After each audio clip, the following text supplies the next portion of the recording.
It's your boy Hi-Fi Vega back again, and this time we're going to go through one of my old builds. So I had a 2008 Mazda 6. That was one of the first vehicles I ever done a build on and put on YouTube. I'm going to go back, I'm going to cut every video that I had up on the Mazda 6, and I'll just put it in one, kind of big video for you guys to check out. This does include when I built pods for it, the system walkthrough, and all of that type of stuff. Now, I'll ask you to forgive me for the audio quality on some of these clips. It was some of my earliest videos, so I was really kind of figuring out what I was doing in the editing and audio departments. Let's jump into it. Let's see what this Mazda 6 had in it. Let's see what it was all about. In this first set of clips, I did have to mute the audio because of copyright strike on the video, but I'm just going through showing you the first system I had in the Mazda. It was PHD FB Pro 6.5 mid and tweet, a 6-channel JBL amp, and then a little kinetic battery. So let's check it out. Got the Blues Audio BL12s.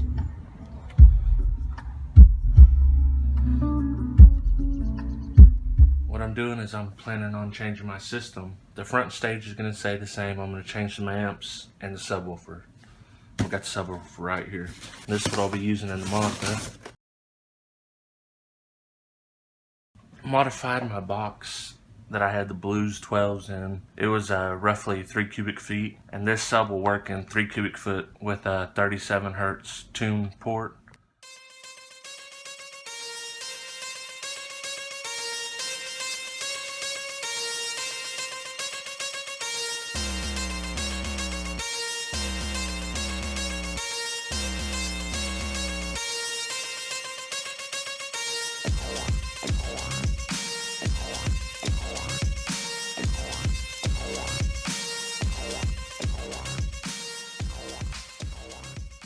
Alright guys, the Mazda setup's completely changed. Fixing to walk you through it, but I'm not going to give you any sound demos yet because I plan on doing a complete walkthrough of how I tune. So let's go look and see what we got in there. As you can see, I took out the 6-channel, and I've got 6 more channels and 2 different amps. This is a Lunar L450, 4-channel, 50 watts, and of course 2100 I just got through doing. Went ahead and built an amp rack to hide my wires. It's a lot easier this way than the way I had it before. Alright, there's that Wrap 12 I was talking about. That's the same box I use with my Blues Audio. I had to modify this hole just slightly. This a little bit oversized at Blues. And this one, I built this cover. And I glued it real good. I got it secured. And then I have this 4-inch port. That's 3 cubic foot at 37 hertz.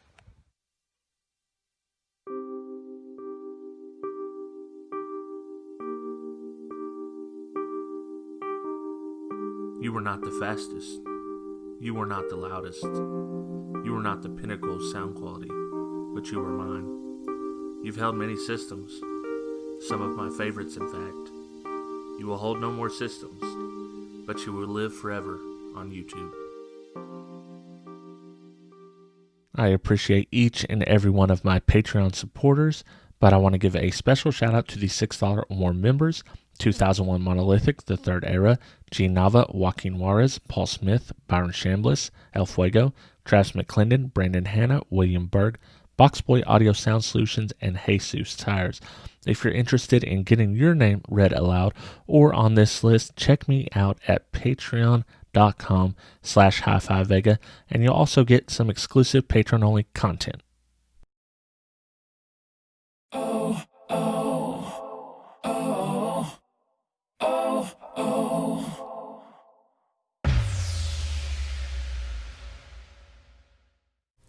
Hi-Fi Vega back again with another how-to video. This one's going to be how to build A-pillars. This was my first time attempting to do this, so you'll be able to learn along with me and some of the tricks that I learned and some of the mistakes that I made. Also, unfortunately, I didn't get a whole lot of video on this, so a lot of it's going to be pictures and me telling you how and what I did to do this build.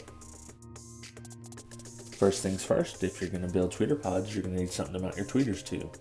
You can use many different materials. I chose MDF because that's what I had on hand.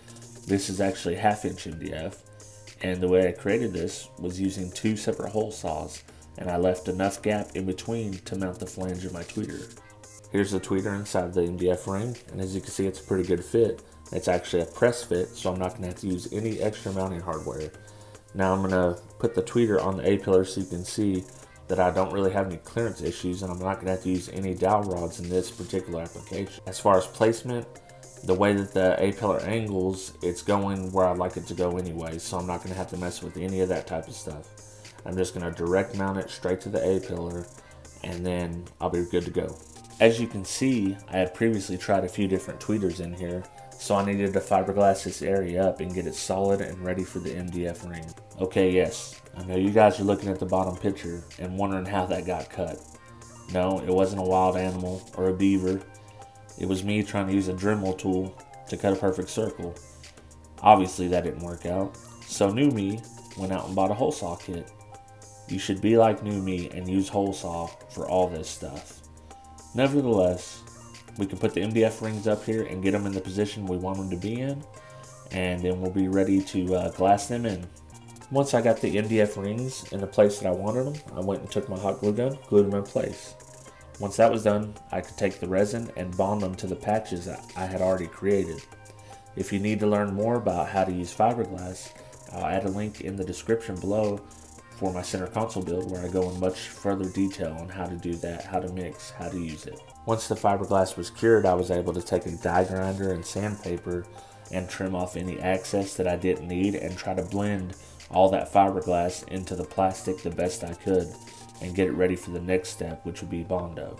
I learned many lessons on Bondo doing this, and the most important one that you need to know right now is do not let this stuff completely cure before you start shaping it. Start shaping it when it's semi-cured. It's much easier to work with then, and if you wait to the end, it is going to be a nightmare to sand all this stuff down. I cannot tell you how much time I spent sanding this stuff down. The second lesson is, as you can see, I left a very steep peak on that. The problem with that is, although it looks pretty good, it makes it harder when you're going to cover, especially if you're going to use vinyl or something like that. I used carpet at first to test, and that wasn't an issue at all. But when I went to vinyl, it was very, very hard to shape it and get it to adhere the way I want it to adhere. In this photo, you can see the peak. It's very sharp up into the ring. If I had to do this over again, I would definitely make the slope at least 1 to 2 inches out, farther out into the piece, and that would make it much easier to wrap and cover in the end. At this point, I had done a little more sanding, and I went ahead and threw my tweeters in there to see what they look like. After a little bit of sanding, I'm about ready to cover, and as you can see, these aren't paint ready. I didn't sand it or do enough body work for these to be painted, but since I'm covering them, you're not going to be able to see a lot of these little flaws right here, so it's not going to be a big deal overall. Here it is, the finished product. Now, the first go around, I covered it with fleece because I wanted to make sure my position was right, and I didn't want to change anything like that because I didn't want to waste my vinyl, and it takes a long time to wrap in vinyl. But in this next picture, you're going to see I had it wrapped in vinyl. I had everything pretty good. It wasn't perfect. There were some things I wanted to change, but you guys know the story of the Mazda. Mazda got wrecked, and I didn't get the chance to finish it out. This is what I ended up with. I think they look pretty good. I learned a lot of lessons along the way. Hopefully you guys learned some lessons watching this video.